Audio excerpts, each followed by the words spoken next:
सांगलीच्या एरंडल इथं सैन्य दलाच्या हेलिकॉप्टरचं इमर्जन्सी लँडिंग करण्यात आलं। हेलिकॉप्टरमध्ये तांत्रिक बिघाड निर्माण झाला आणि मिरज तालुक्यातल्या एरंडल इथं ते उतरवण्यात आलं। हेलिकॉप्टर पाहण्यासाठी ग्रामस्थांनी मोठी गर्दी केली। वर्धा जिल्ह्यातल्या कवडघाट शिवारामध्ये पोलिसांनी सापळा रचून अवैध वाळूने भरलेले 4 डंपर आणि 1 ट्रक जप्त केला। जप्त केलेल्या डंपरमध्ये अवैध वाळू जात असल्याची गोपनीय माहिती मिळताच पोलिसांनी मोठ्या शिताफीने कारवाई केली। यामध्ये हिंगणघाट तालुक्यामध्ये 2 जागी पोलिसांनी मोठी कारवाई करत 2,33 लाखांच्या वाळूसह मुद्देमाल जप्त केला।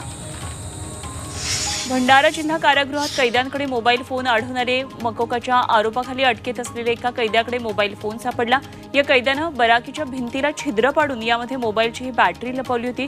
या प्रकरणात त्याच्यावर गुन्हा दाखल करण्यात आला आहे।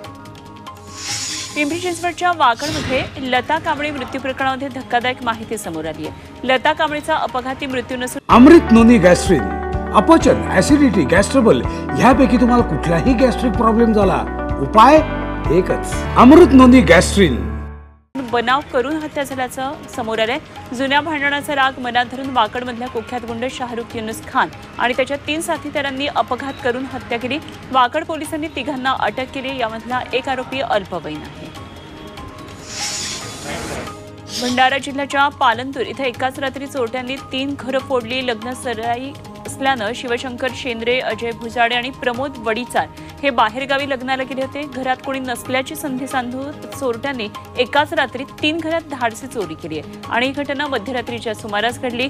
तिन्ही परिवार घरी परतल्यानंतर ही चोरी झाल्याचं त्यांच्या लक्षात आलं आणि त्यानंतर पोलिसांमध्ये तक्रार केली। या प्रकरणात आता पोलीस चोरट्यांचा शोध